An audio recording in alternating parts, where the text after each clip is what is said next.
स्वागत है आपका न्यूज़ 18 जम्मू कश्मीर लद्दाख हिमाचल में। मैं हूं विशाल और आप देख रहे हैं JKLH लाइव।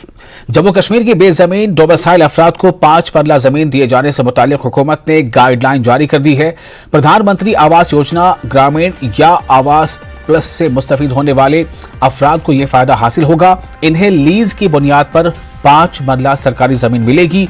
इन इस्तेफादा कुरंदगान के सिलसिले में Jammu Kashmir land grant rules 2022 में नरमी करते हुए 100 रुपए फी मरला की टोकन रकम बतौर एक वक्ती प्रीमियम और 1 रुपए फी मरला सालाना जमीनी किराए के तौर पर लीज पर दी जाएगी। ये लीज 40 साल की मुद्दत के लिए होगी। मजीद 40 साल की मुद्दत के लिए मजीद तौसी की जा सकती है, जो तमाम ज़ाब्ते अखलाक या उसूलों की तकमील से मशरूत होगी। अगर कोई शख्स 2 साल की मुद्दत के अंदर अलॉट शुदा जमीन पर मकान बनाने में नाकाम रहता है तो इस तरह की लीज फौरी तौर पर मनसूख कर दी जाएगी। सिर्फ जम्मू कश्मीर के डोमिसाइल ही इस स्कीम के तहत सरकारी जमीन के अहल हैं। हुकूमत ने 5 मरला जमीन की अलॉटमेंट के लिए गाइडलाइंस जारी कर दी हैं। जम्मू कश्मीर का डोमिसाइल होना अव्वलीन शर्त रखा गया है और दाशीगाब नेशनल पार्क के बाहर ग्रो मोर फूड के तहत अलॉट की गई जमीन भी इस स्कीम के तहत अलॉट की जाएगी।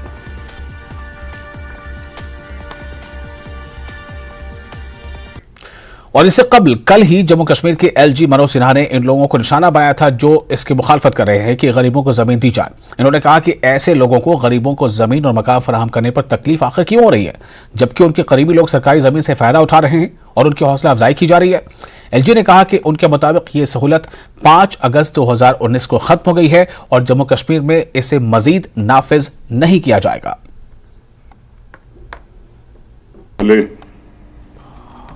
पूरे जम्मू कश्मीर के और देश के कई राज्यों के चुने हुए प्रतिनिधि आए थे।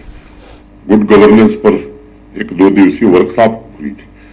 सभी DTC चेयरमैन थे हमारे कश्मीर डिवीजन के, तमाम DTC के चेयरमैन, सरपंच थे। मैंने पूछा कि भाई आप लोग यहाँ हैं, आप बताइए आपके जिले में किसी एक व्यक्ति को जो जम्मू कश्मीर का नहीं रहने वाला है उसको आवास मिला है, उसको जमीन मिली है? सबने एक स्वर से कहा कि नहीं साहब, किसी को नहीं मिला है। अब ये समझने की जरूरत है कि ये कौन लोग हैं। गरीब को जमीन दी जाएगी तो आपको दर्द होगा और आपके इर्द गिर्द घूमने वाले लोग पूरी सरकारी जमीनों पर कब्जा लेंगे तो आप कहेंगे बहुत विकास हो रहा है, बहुत अच्छा हो रहा है। मैं समझता हूं ये व्यवस्था 5 अगस्त 2019 को समाप्त हो गई और ये व्यवस्था अब कभी भी जम्मू कश्मीर में लागू नहीं होगी अगर जनता तय कर लेगी। और जम्मू कश्मीर में बेजमीनों को 5 मरला प्लॉटों के अलॉटमेंट के लिए हुकूमती रहनुमा खतूत पर रद्द अमल जाहिर करते हुए जम्मू कश्मीर कांग्रेस के चीफ तर्जुमान रविंद्र शर्मा ने कहा है कि यह सिर्फ अपोजिशन के दबाव के बाद ही मुमकिन हुआ है कि हुकूमत अपने कवानीन में तरमीम करने पर मजबूर हुई है। रविंद्र शर्मा ने कहा कि लेकिन हुकूमत को इस बात को यकीनी बनाना चाहिए कि गरीब लोगों को हिरासा न किया जाए और जम्मू कश्मीर में काफी जमीन रखने वाली बड़ी मछलियों के खिलाफ ही कार्रवाई की जाए। के दबाव में इन चीज़ों का बदलाव आता है। सरकार यहाँ जो पिछली गवर्नमेंटों के दौरान जो सुविधाएं, जो रेजिडेंशियल अकोमोडेशन बनाई गई थी, जो लोकल लोग बेघर, बेज़मीन, बेमकान हैं, वो तो बाहरी लोगों को पहले दे रहे हैं। पहले यहाँ के जो लोग हैं, लैंडलेस हैं, होमलेस हैं, गरीब हैं, उनको अकोमोडेट करने चाहिए। और आप डोमिसाइल पे आ गए। डोमिसाइल में तो अब बाहर के लोग भी हैं। 370 टूटने के बाद डोमिसाइल वही नहीं है जो जम्मू कश्मीर के परमानेंट बाशिंदे थे, और अब इसमें वो भी शामिल है। और तीसरी बात यह है कि जम्मू कश्मीर का जो अपना कानून है और देश का कानून है कि जो 30 साल से सरकारी ज़मीन पे कोई काबिज है उसको सरकार निकाल नहीं सकती, उसको मालकाना हक दिया जाएगा। ये कोई खैरात बांट रहे हैं। जो आदमी लैंडलेस है, होमलेस है, लेकिन उसको मालिक नहीं है, लेकिन सरकार का लिमिटेशन एक्ट कहता है कि 30 साल से अगर सरकारी ज़मीन पे आप काबिज हैं तो आप उसका मालकाना हक जो है एडवर्स पोजीशन से बन जाते हैं। आप अगर किसी के पास 2 कनाल जगह है, 5 मरले उसको आप कहोगे कि हम दे रहे हैं, और PM आवास योजना, जो इंदिरा आवास योजना होती थी उसके तहत कवर करने में, लेकिन बाकी 1.5 कनाल का क्या होगा?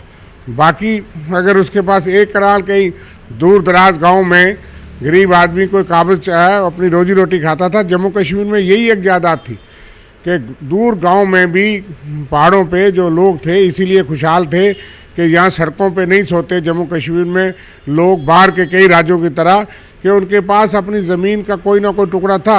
98% लोग जो हैं उनके पास कहीं ना कहीं मालकाना था, लीज में था, या पिछली सरकारों ने LB6 LB7 के तहत उनको दिया था अलाटमेंट, या वो सरकारी ज़मीन पे काबिज थे। और ग्रो मोर फूड जो आज इनको याद आया, ये तो हम कहते थे जब इन्होंने बुलडोजर लगाना शुरू किए थे, जब इन्होंने कहा कि हमने कहा पिछले कानून देखिए, पिछली पॉलिसी देखिए, अपने कानून को देखिए। जम्मू कश्मीर का 370 टूटने से पहले का कानून था 60 साल से अगर आप सरकारी ज़मीन पे काबिज हो तो आप एडवांस पोजेशन के बेनिफिट से मालिक बन सकते हो। यूटी बनने के बाद वो कानून सेंटर का लगा, उसमें 30 साल है। आप ना 60 साल वाले को मानते हो, ना 30 साल के काबिज को मानते हो, तो ये खैरात नहीं है। अगर ये डोमिसाइल या JNK के बाशिंदों को देंगे वो अच्छी बात है, हम उसका विरोध नहीं करते, लेकिन साथ में हम पूछते हैं कि पॉलिसी आने दीजिए पूरी। और ये अपने ही कानून की उल्लंघना है। कई लोगों को बेदखल कर दिया गया है, कागज़ों में कर दिया है गया है, कई लोगों को बुलडोजर से कर दिया गया है, उनका हर्जाना कौन भरेगा? और कई लोगों को आप 5 मरले दे करके बाकी ज़मीन निकालने के चक्कर में हो। इसलिए ये गरीब आदमी को फ़ायदा देने के बजाय अपने कानून को लागू करे। कोई गरीब जो है बेदखल नहीं होगा। जो नाजायज़ काबिज है, जो लैंड ग्रैबर है, उसके खिलाफ सख्त कार्रवाई हो।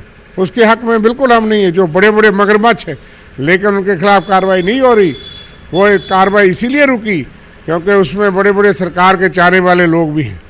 तो आप देख सकते हैं कांग्रेस पार्टी का कहना है कि विपक्ष का दबाव था जिसके चलते ये बदलाव किए गए, और जो गरीब जनता है उसको इसका जो है फ़ायदा मिलना चाहिए, और जो बड़ी फिशेस हैं उन पे एक्शन होना चाहिए।